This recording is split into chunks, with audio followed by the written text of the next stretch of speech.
partie. Là, la prochaine étape va être d'aller vérifier de quoi a l'air la chaîne de distribution.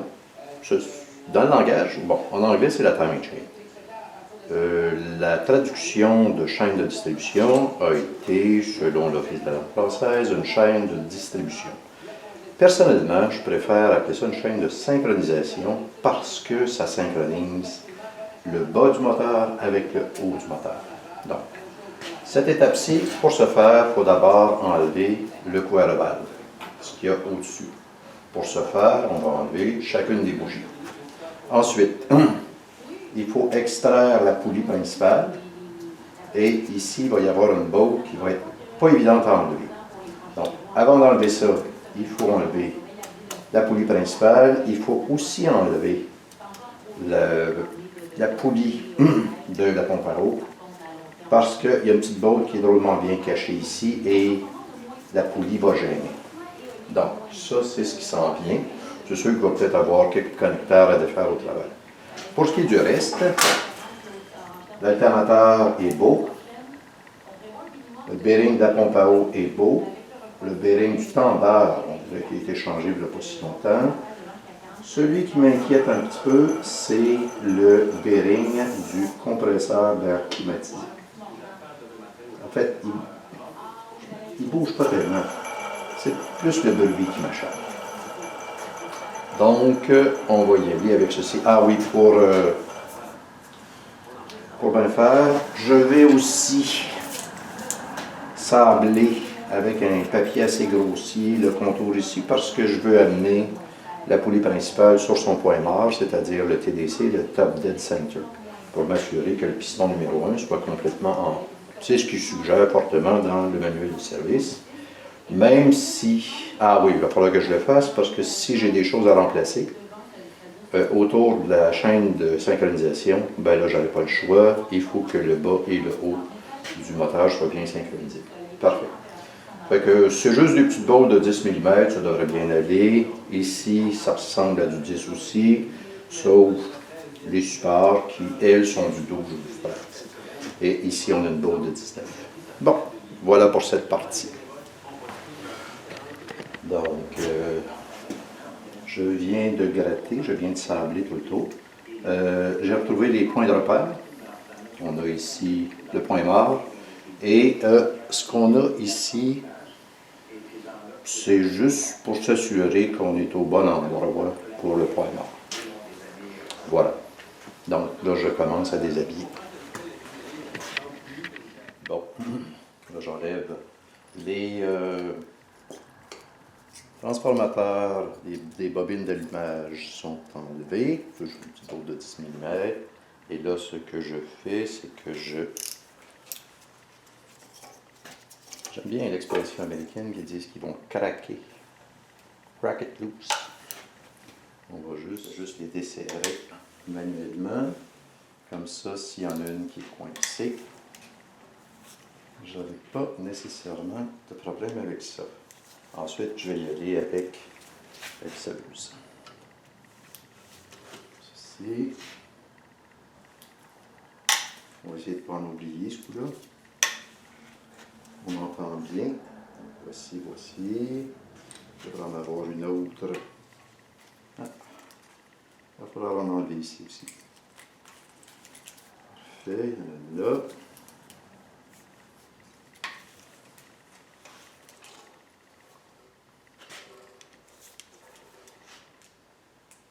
On en a une ici. On a toujours beaucoup de ces vis-là en passant. C'est du 8 mm pour la tête. Ça nous prend donc une douille de 8 mm. Ici, ça va être du 10. Ça, c'est la protection du rail. Je n'aurai pas le choix. Il va falloir que je l'enlève.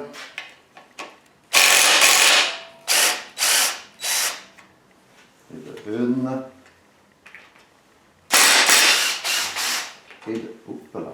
Et de deux. Donc ça, je peux tout mettre ça dans le même bac parce que je ne peux pas me tromper, c'est des diamètres différents. Donc on s'assure que j'en ai pas oublié.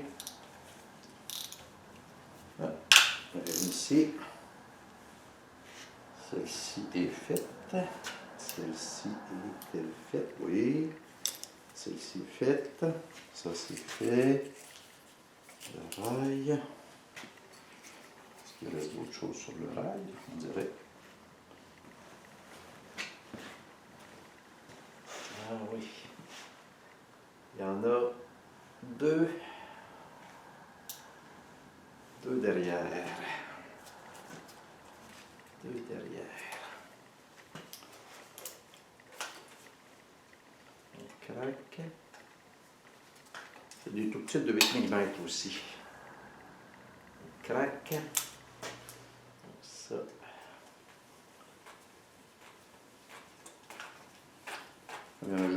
Juste deux, on peut y aller à la main. C'est tout simplement une sorte de capote de protection sur le rail d'injection. Toujours une bonne chose. Celle-là est bonne. Subaru a exactement la même chose, sauf que sur les Subaru, étant donné qu'il y a deux têtes, ben, il y a deux protections comme celle-là. Donc, si tout va bien, eh oui, j'en ai pas oublié. Donc ça, c'est juste suffisant de tasser. Parfait, c'est beau petit. Ensuite, la raison pour laquelle je n'ai pas commencé par la transmission, même s'il a fallu que je me raisonne, je ne peux pas se tromper. Donc, la raison pour laquelle, parce que les autres sont assez longues. Oups, ça a coulé, ça. Il va falloir changer les cils ici. Donc, la raison pour laquelle j'ai commencé par la chaîne de synchro, c'est tout simplement parce que s'il y a des choses à commander, étant donné que la période de Noël est assez bien avancée, bien entendu, ben, je vais avoir le temps de recevoir ces choses-là. Tandis que j'ai l'impression que j'ai tout pour la transmission. Donc, ce n'est que du travail. Donc, on voit ici, si je peux me rapprocher, la différence de longueur. Pas de confusion possible. Raison pour laquelle je peux les mettre dans la même boîte. Très pratique. Les outils s'enfilent. Bien entendu, avant de commencer à dévisser, j'ai donné un coup de soufflette. M'assurer que il n'y a rien qui va tomber. Pas de débris, pas de grenaille, pas de saleté, le moins possible. Donc.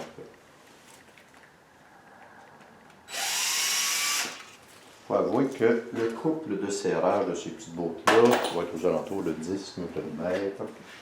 Donc, ce n'est pas la fin du monde. Là, on a les deux capteurs de position des cams. Parce que c'est un double en cam. Voilà pour ça. Est-ce que j'en ai oublié? Est-ce que j'en ai oublié? Il semble que non. Non.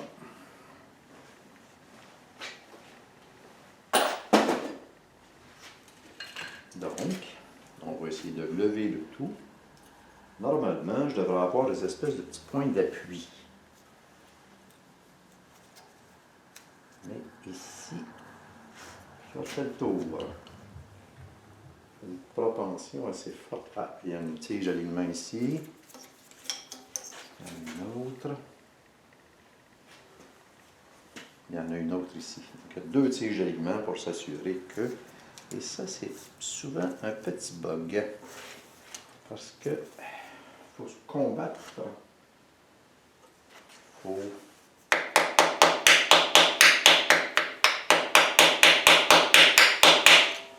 Et que j'ai la désagréable impression de n'en avoir oublié une. Une, deux, trois ici. Ça est enlevé. Une, deux, trois. Ici, il n'y en a pas. Il y en a une là. Il devrait en avoir une sur le coin ici. Il n'y en a pas là. Oh, ça devrait être correct, ça. Donc, ça, prenant comme avec un petit peu de persuasion, ce sont effectivement les deux tiges d'alignement qui font en sorte que... Voilà.